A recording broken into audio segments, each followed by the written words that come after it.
Madame, Messieurs, nous poursuivons ce décryptage du discours à la nation du président de la transition au Gabon, le général de brigade Brice Clotaire Oligui Nguema. Et cette fois-ci, nous recevons le général Pamphile Moïsi. Il est consultant du CTRI, du Comité pour la transition et la restauration des institutions. Bienvenue à vous dans les studios de Gabon 24. D'entre-deux jeux, on va quand même parcourir déjà ensemble et très rapidement les premières lignes de ce discours. Premièrement, la fin de la transition sera marquée par des élections libres et transparentes. Le calendrier sera strictement respecté. Notre démocratie en sortira renforcée. Ce sont les mots de Brice Clotaire Oligui Nguema. Pour vous qui êtes militaire, on a vu ce processus, le processus de cette transition suivre son cours de façon normale jusqu'à ce jour. 16 mois après, les Gabonais sont en attente du scrutin à venir. Quelle lecture vous faites? Bien, je vous remercie, M. Agaïa. D'entrée de jeu, je voudrais situer ce discours dans un contexte bien précis. Ce discours apparaît alors que notre pays est dans une trajectoire d'exécution d'un chronogramme préétabli bien à l'avance à l'issue du coup de la libération du 30 août. Le CTRI progresse dans ses actions dynamiques en vue d'aboutir in fine à l'organisation des élections. Ce discours du 30 août, si vous me permettez de le décrypter synthétiquement, est un fait inédit. Le chef de l'État s'adresse à la population, à ses compatriotes, depuis la province de Logoué-Vindo, particulièrement à Makoko. C'est un fait inédit parce que, bien qu'ayant observé son goût de l'itinérance et de rapprochement avec sa population, le chef de l'État est un habitué de sa politique de proximité interprovinciale. Alors, il y a d'entrée de jeu une adresse en présentant les vœux à ses compatriotes, mais aussi une forte sensibilisation tout en déplorant les événements malheureux qui se sont récemment produits. Dans un deuxième temps, on peut relever que le chef de l'État a fait un portrait synthétique de notre économie. Il a, dans un premier temps, évoqué la réappropriation de notre économie et, dans un deuxième temps, se situer par rapport à une dynamique d'action qui consiste à ramener le pays, le Gabon, dans un contexte de concurrence multinationale. La réappropriation de notre économie se base sur un certain nombre d'actions, des actions qui, depuis les actions évoquant les aspects infrastructurels, les actions évoquant les aspects transversaux, notamment, j'évoque ici le 16e sommet des chefs d'État de la CEMAC, et aussi des actions ayant pour but de redonner l'identité gabonaise, la réaffirmation identitaire du Gabon, notre pays. Alors, la réappropriation de notre économie passe par certaines actions. Il y a les engagements en termes d'investissement, c'est le port en eau profonde de Mayumba, c'est la ligne de chemin de fer Belinga-Boué-Mayumba, mais c'est aussi le barrage hydroélectrique de Boué, avec ses 600 kWh qui vont produire, tous ces éléments dans l'ensemble vont produire environ 160 000 emplois. C'est déjà pas rien et ce processus continue, il va s'étendre. Il va s'étendre dans l'ensemble du pays. Sur le plan international, le chef de l'État cause et coche les différentes cases de façon remarquable. Avec ses pairs de la CEMAC et de la CEAC, il y a comme une reconsidération du Gabon. Cette reconsidération du Gabon est basée sur des actions de confiance. Ouais. Des actions de confiance posées dans le temps. Vous savez que les relations internationales sont sous-tendues par plusieurs conventions, et ce sont ces conventions-là qui vont dynamiser la cohérence des buts prévus et initialisés depuis l'avènement de la CEMAC. Alors, le chef de l'État a terminé par la prospective. La prospective, ce sont effectivement les différents chantiers qui vont animer le Gabon de demain, qui vont animer le tissu économique de demain. Ouais. Et le constat a été fait que nos compatriotes, malgré quelques éclairages, ont encore quelques doutes. Donc le chef de l'État a tenu à réaffirmer sa marque de confiance à ses compatriotes, a tenu à booster le patriotisme à travers le professionnalisme et à travers une réelle volonté de s'engager dans une main-d'œuvre d'emploi direct et indirect. C'est le cas, par exemple, pour les jeunes. Les jeunes ne doivent pas orienter leurs besoins en emploi uniquement vers l'administration. Il y a aussi les entreprises et les sociétés. C'est à cet effet que la Banque de l'entrepreneuriat a été récemment inaugurée, le but de cette banque étant de valoriser l'emploi des jeunes. Oui. Alors, sur la scène internationale, puisque vous en parliez, notre voix porte à nouveau le succès diplomatique marqué par nos récentes visites à l'ONU, à l'Union européenne, et l'avènement d'un compatriote à la tête de la CECNA en est une parfaite illustration. Et puis, il y a que le président de la transition dit ceci: je mesure vos attentes et vos espérances.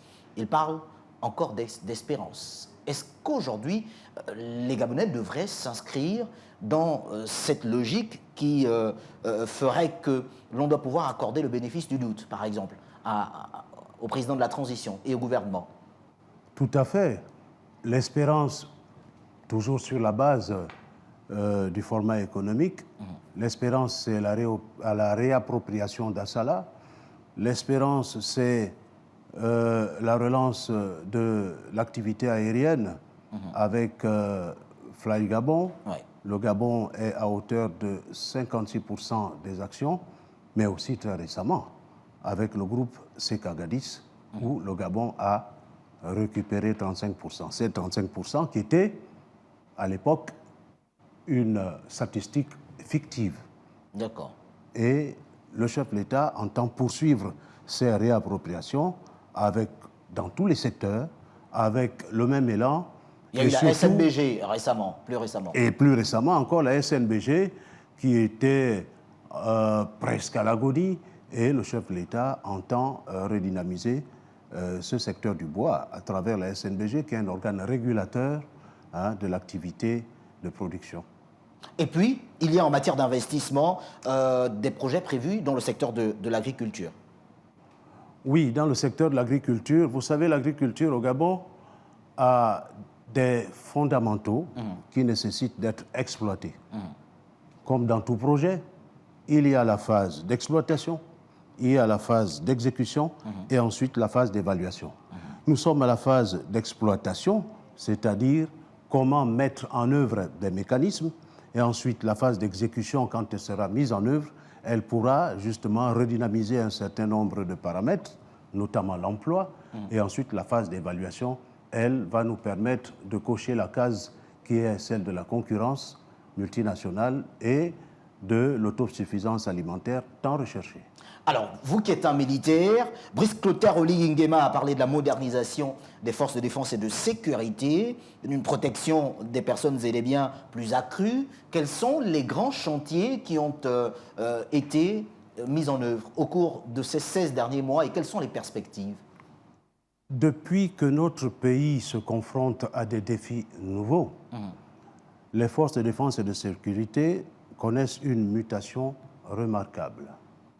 À la base, il y a cette architecture qui est bien implantée sur l'ensemble du territoire national, mais en accessoire et en additif, le chef de l'État s'est lancé parce qu'il ressent, parce qu'il sait et il connaît l'architecture justement de nos forces de défense et de sécurité dans la dotation de certains équipements sur les 3 dimensions. On a vu que sur la dimension aérienne, on a eu des dotations en aéronef. Sur la dimension terrestre, on a eu des moyens qui nous permettent de manœuvrer sur ce plan-là. Et sur le plan maritime, avec tout ce qui se vit sur le plan maritime, il y a une avancée significative à travers une dotation des équipements qui peuvent nous amener à sécuriser au moins le plan littoral à hauteur de 200 nautiques. Alors, il n'y a pas que ça, quand même. Il n'y a pas que ça. Il y a aussi, sur le plan de la conditionnalité humaine, le soldat a retrouvé la confiance parce qu'il a ses accessoires de solde, par exemple, qui sont revenus au même titre que les citoyens de la communauté civile qui ont reçu leur rappel. Il y a aussi, justement, la communauté militaire qui a reçu les rappels. Donc, c'est une politique assez partagée, humaniste, qui vise vraiment un développement sur le plan social et sur le plan économique.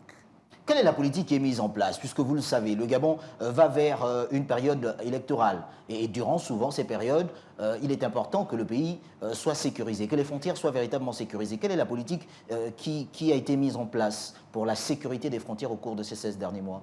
Il faut au départ comprendre que la politique de notre pays est basée sur la coexistence pacifique.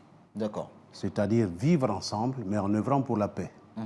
C'est pour cette raison que, dans un principe d'intégration sous-régionale, le Gabon est bien un des membres actifs de ce système-là.